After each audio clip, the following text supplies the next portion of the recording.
Hello. I need to tweak my thing, like washes me out pretty bad. Okay. I totally forgot to get my audio thing up. There we go. All right, so today, or right now, we're doing chapter 19. Getting to the end. Got one more to go.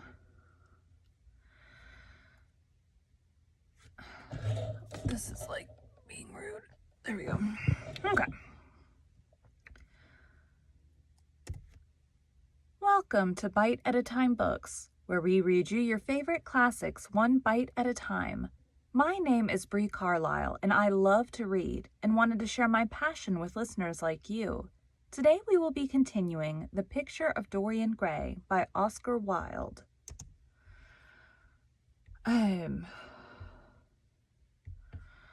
My mic is...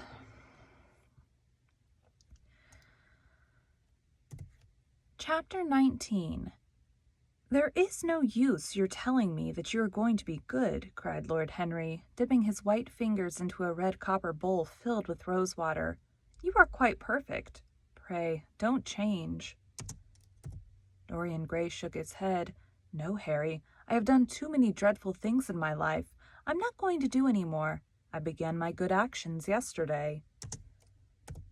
"Where were you yesterday?" "In the country, Harry. I was staying at a little inn by myself." "My dear boy," said Lord Henry, smiling, "anybody can be good in the country. There are no temptations there. That is the reason why people who live out of town are so absolutely uncivilized.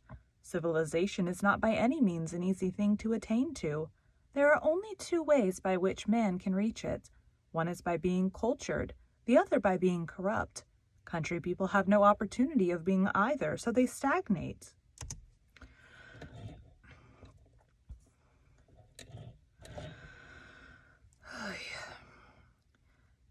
"Culture and corruption," echoed Dorian.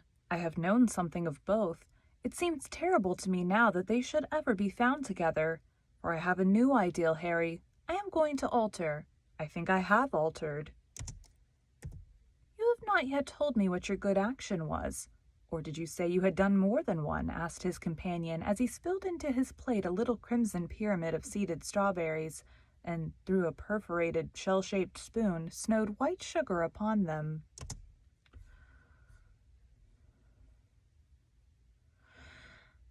"I can tell you, Harry. It is not a story I could tell to anyone else. I spared somebody. It sounds vain, but you understand what I mean. She was quite beautiful and wonderfully like Sybil Vane. I think it was that which first attracted me to her. You remember Sybil, don't you? How long ago that seems. Well, Hetty was not one of our own class, of course.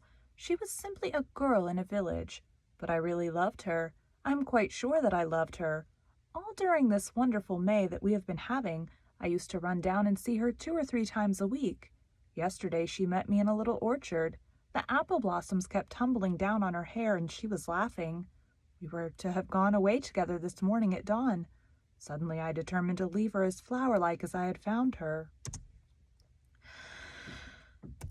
"I should think the novelty of the emotion must have given you a thrill of real pleasure, Dorian," interrupted Lord Henry.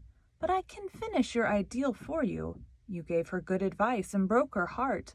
That was the beginning of your reformation." "My husband..." "You gave her good advice and broke her heart. That was the beginning of your reformation." I don't think you can hear it at all. He's hammering on, I don't know. He's in theory making knives. We'll see what happens. But he's hammering on railroad spikes right now. I can hear it and I can feel the floor vibrating. "Harry, you are horrible.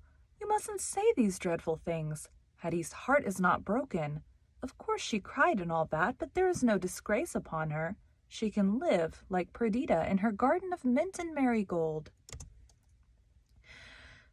"And weep over a faithless Florizel," said Lord Henry, laughing as he leaned back in his chair. "My dear Dorian, you have the most curiously boyish moods. Do you think this girl will ever be really content now with any one of her own rank? I suppose she will be married some day to a rough carter or a grinning plowman. Well, the fact of having met you and loved you will teach her to despise her husband, and she will be wretched. From a moral point of view, I cannot say that I think much of your great renunciation. Even as a beginning it is poor. Besides, how do you know that Hetty isn't floating at the present moment in some starlit mill pond, with lovely water lilies round her like Ophelia?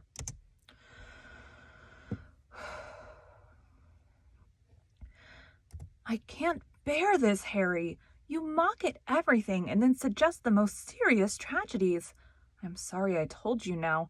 I don't care what you say to me. I know I was right in acting as I did. Poor Hetty. As I rode past the farm this morning, I saw her white face at the window like a spray of jasmine. Don't let us talk about it any more, and don't try to persuade me that the first good action I have done for years, the first little bit of self-sacrifice I've ever known, is really a sort of sin. I want to be better. I am going to be better. Tell me something about yourself. What is going on in town? I have not been to the club for days. The people are still discussing poor Basil's disappearance. I should have thought they had got tired of that by this time, said Dorian, pouring himself out some wine and frowning slightly. My dear boy, they have only been talking about it for 6 weeks, and the British public are really not equal to the mental strain of having more than one topic every 3 months. They have been very fortunate lately, however. They have had my own divorce case and Alan Campbell's suicide. Now they have got the mysterious disappearance of an artist. Scotland Yard still insists that the man in the grey ulster who left for Paris by the midnight train on the 9th of November was poor Basil, and the French police declare that Basil never arrived in Paris at all. I suppose in about a fortnight we shall be told that he has been seen in San Francisco. It is an odd thing, but everyone who disappears is said to be seen at San Francisco. It must be a delightful city and possess all the attractions of the next world. What do you think has happened to Basil? Asked Dorian, holding up his burgundy against the light and wondering how it was that he could discuss the matter so calmly. I have not the slightest idea. If Basil chooses to hide himself, it is no business of mine. If he is dead, I don't want to think about him. Death is the only thing that ever terrifies me. I hate it. Why? Said the younger man wearily.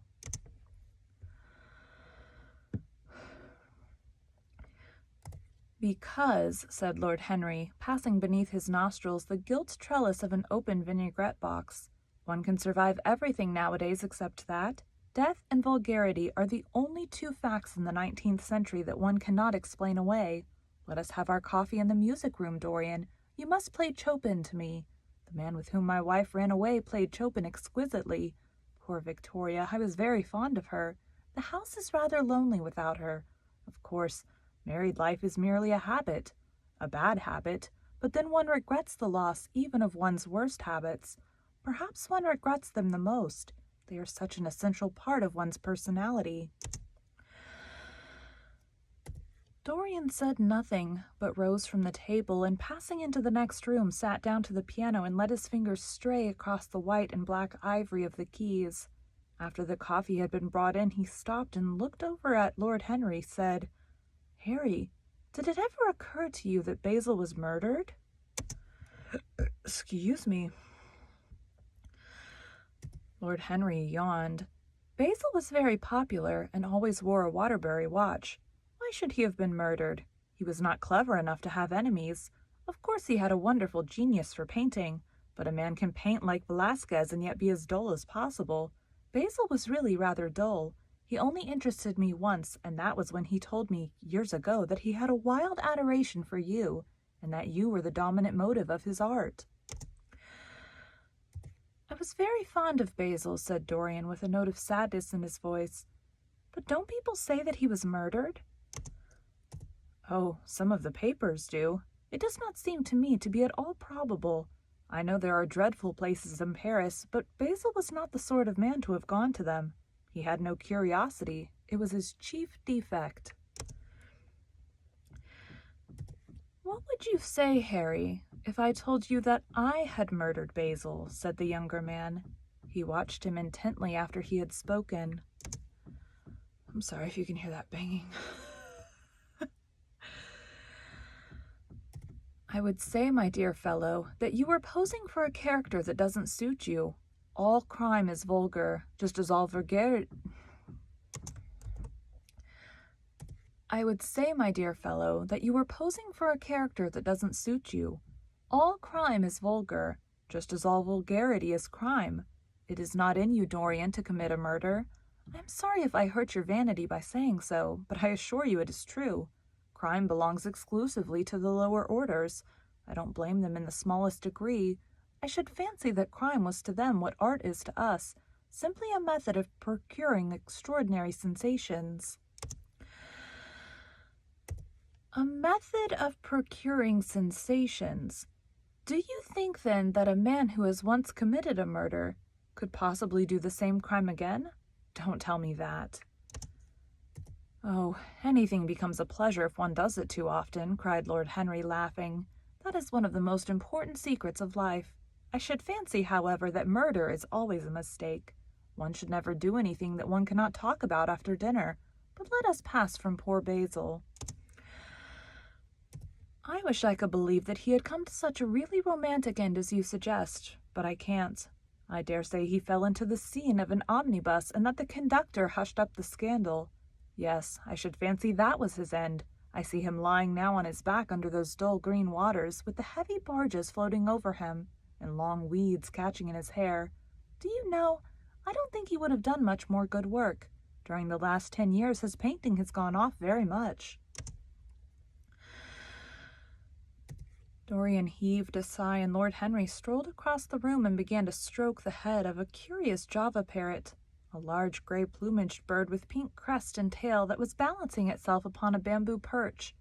As his pointed fingers touched it, it dropped the white scurf of crinkled lids over back. Oops.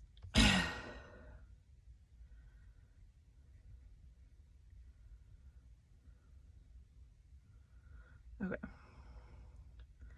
I accidentally sized the wrong thing. Okay. That's his... Oh, where did I go?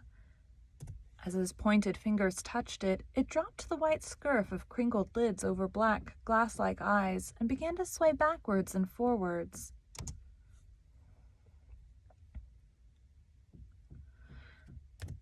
Yes, he continued, turning round and taking his handkerchief out of his pocket. His painting has quite gone off. It seemed to me to have lost something. It had lost an ideal. When you and he ceased to be great friends, he ceased to be a great artist. What was it separated you?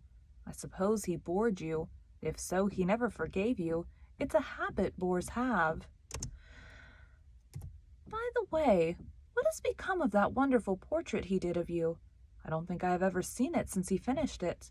Oh, I remember your telling me years ago that you had sent it down to Selby and that it had got mislaid or stolen on the way. You never got it back?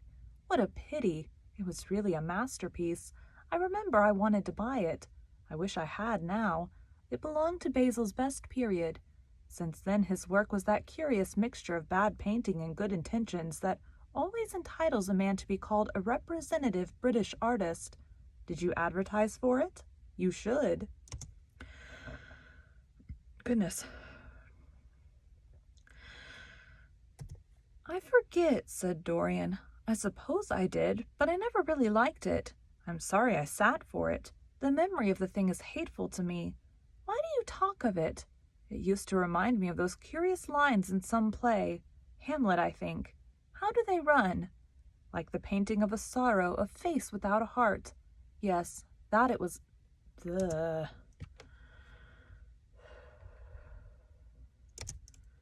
Yeah. Yes, that is what it was like. Lord Henry laughed. If a man treats life artistically, his brain is his heart, he answered, sinking into an armchair. Dorian Gray shook his head and struck some soft chords on the piano. Like the painting of a sorrow, he repeated, a face without a heart. The elder man lay back and looked at him with half-closed eyes. By the way, Dorian, he said after a pause, what does it profit a man if he gain the whole world and lose, how does the quotation run, his own soul? The music jarred and Dorian Gray started and stared at his friend. "Why do you ask me that, Harry?"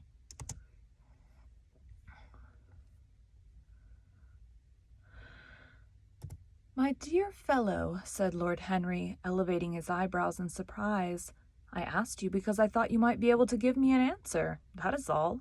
I was going through the park last Sunday, and close by the Marble Arch there stood a little crowd of shabby-looking people, listening to some vulgar street preacher. As I passed by, I heard the man yelling out that question to his audience. It struck me as being rather dramatic. London is very rich in curious effects of that kind. A wet Sunday, an uncouth Christian in a mackintosh, a ring of stickly white faces under a broken roof of dripping umbrellas, and a wonderful phrase flung into the air by shrill hysteric lips. It was really very good in its way, quite a suggestion. I thought of telling the prophet that art had a soul, but that man had not. I am afraid, however, he would not have understood me." "Don't, Harry. The soul is a terrible reality. It can be bought and sold and bartered away. It can be poisoned or made perfect. There is a soul in each one of us. I know it." "Do you feel quite sure of that, Dorian?"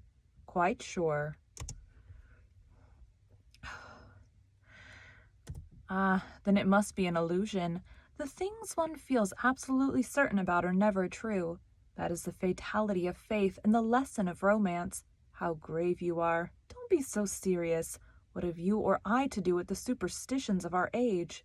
No, we have given up our belief of...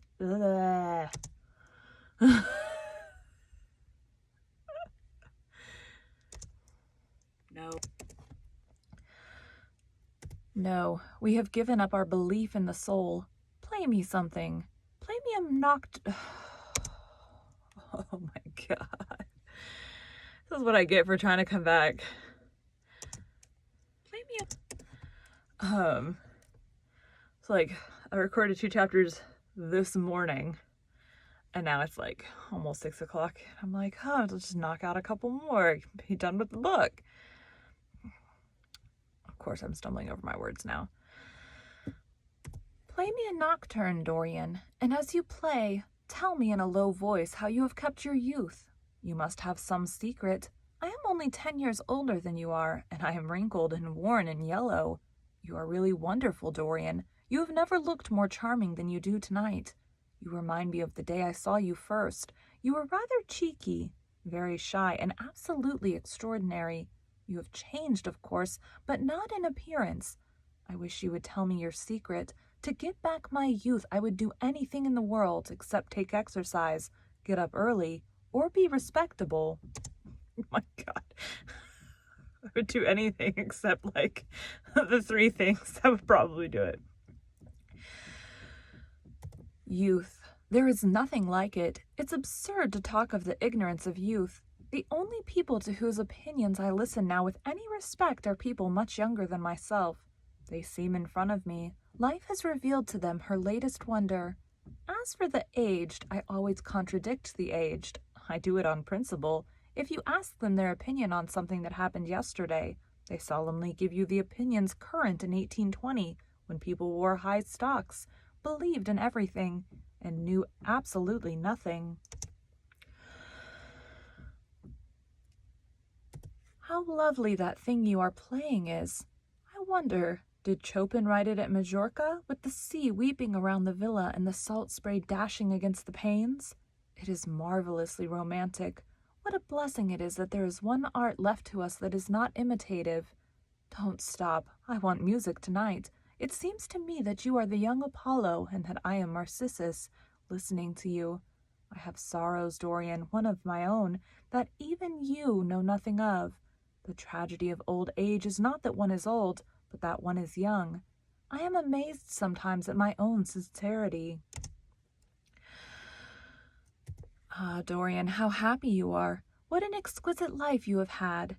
You have drunk deeply of everything. You have crushed the grapes against your palate. Nothing has been hidden from you, and it has all been to you no more than the sound of music.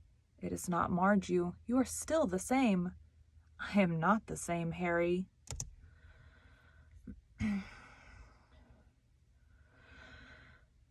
"Yes, you are the same. I wonder what the rest of your life will be.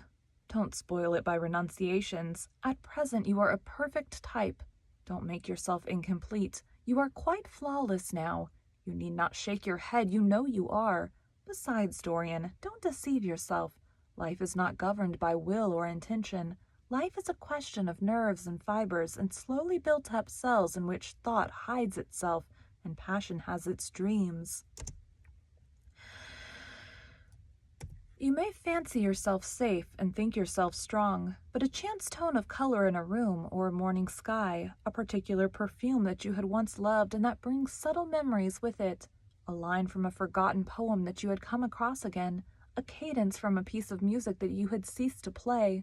I tell you, Dorian, that it is on things like these that our lives depend. Browning writes about that somewhere, but our own senses will imagine them for us. There are moments when the odor of Lilas Blanc passes suddenly across me, and I have to live the strangest month of my life over again. Oh my God. Ran out of breath. And I have to live the strangest month of my life over again. I wish I could change places with you, Dorian. The world has cried out against us both, but it has always worshipped you. It always will worship you. You are the type of what the age is searching for, and what it is afraid it has found. I am so glad that you've never done anything, never carved a statue or painted a picture or produced anything outside of yourself. Life has been your art. You have set yourself to music. Your days are your sonnets. Dorian rose up from the piano and passed his hand through his hair. Yes, life has been exquisite, he murmured, but I am not going to have the same life, Harry, and you must not say these extravagant things to me. You don't know everything about me. I think that if you did, even you would turn from me. You laugh. Don't laugh. Why have you stopped playing, Dorian? Go back and give me the nocturne over again. Look at that great honey-colored moon that hangs in the dusky air. She is waiting for you to charm her. And if you play, she will come closer to the earth. You won't? Let us go to the club, then. It has been a charming evening, and we must end it charmingly. There is someone at White's who wants immensely to know you, young Lord Poole, Bournemouth's eldest son.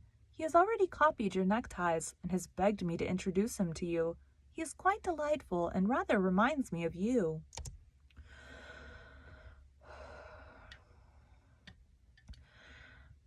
I hope not, said Dorian with a sad look in his eyes. But I am tired tonight, Harry. I shan't go to the club. It is nearly 11, and I want to go to bed early. Do stay. You have never played so well as tonight. There was something in your touch that was wonderful. It had more expression than I had ever heard from it before. It is because I am going to be good, he answered, smiling. I am a little changed already. You cannot change to me, Dorian, said Lord Henry. You and I will always be friends. Yet you poisoned me with a book once. I should not forgive that. Harry, promise me that you will never lend that book to anyone. It does harm. I think this is the end of the chapter. Getting close to the end of the chapter. My dear boy, you are really beginning to moralize. You will soon be going about like the converted and the revivalist, warning people against all the sins of which you have grown tired. You are much too delightful to do that. Besides, it is no use. You and I are what we are, and will be what we will be. As for being poisoned by a book, there is no such thing as that. Art has no influence upon action. It annihilates the desire to act. It is superbly sterile. The books that the world calls immoral are books that show the world its own shame. That is all, but we won't discuss literature. Come round tomorrow. I'm going to ride at 11. We might go together, and I will take you to lunch afterwards with Lady Branksome. She is a charming woman and wants to consult you about some tapestry she's thinking of buying. Mind you come, or shall we lunch with our little Duchess? She says she never sees you now. Perhaps you are tired of Gladys. I thought you would be. Her clever tongue gets on one's nerves. Well, in any case, be here at 11. Oh.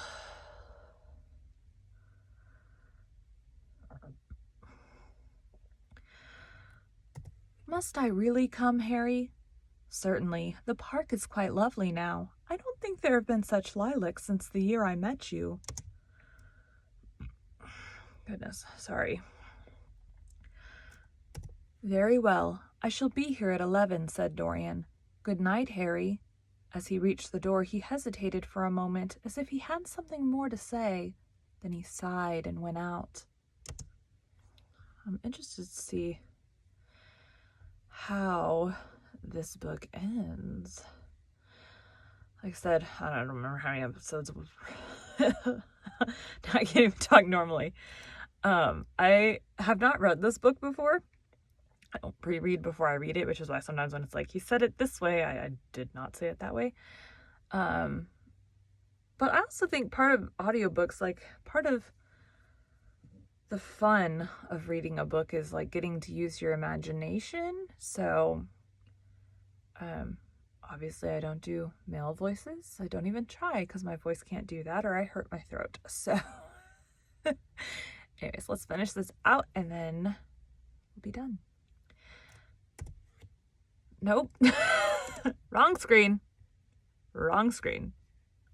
Of course. Thank you for joining Bite at a Time Books today, while we read a bite of one of your favorite classics. If you enjoyed today's bite, please drop us a review on your favorite podcast platform. Also, be sure to check us on our website, www.biteatatimebooks.com, or all the social media at Bite at a Time Books. Again, my name is Bree Carlile, and I hope you come back tomorrow while we take the next bite of the Picture of Dorian Gray.